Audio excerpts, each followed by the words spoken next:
Hello, what's up guys? So ayun, may bubudol na naman tayo, no. So meron akong nakita sa online na isang side mirror. So kung sawa na kayo sa side mirror nyo, so meron ipapakita. Ayan, this is a foldable side mirror. So napakaganda. Parang big bike yung dating niya, no. So made of plastic pero yung quality niya ayos na ayos. And sa price, affordable lang. Alright, ayan, makikita nyo guys, no. Plastic lang yan. Ayan. Alright, so napaka-clear ng salamin. So may pagpipilian ka dyan, may blue saka may clear lang.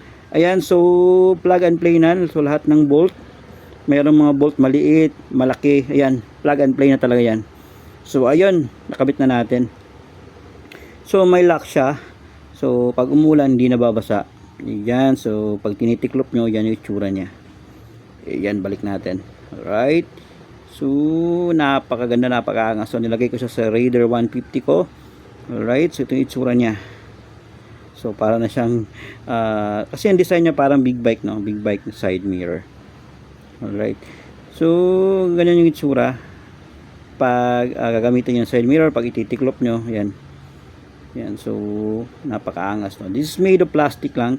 So sa may gusto nito, i-click nyo lang yung link na nasa baba. Alright, so napakaganda, very affordable, 200 plus lang. May side mirrors ka ng ganito. Alright, so sa mga sawa na dyan sa mga side mirror nila, yung stock, ayan, para sa inyo to.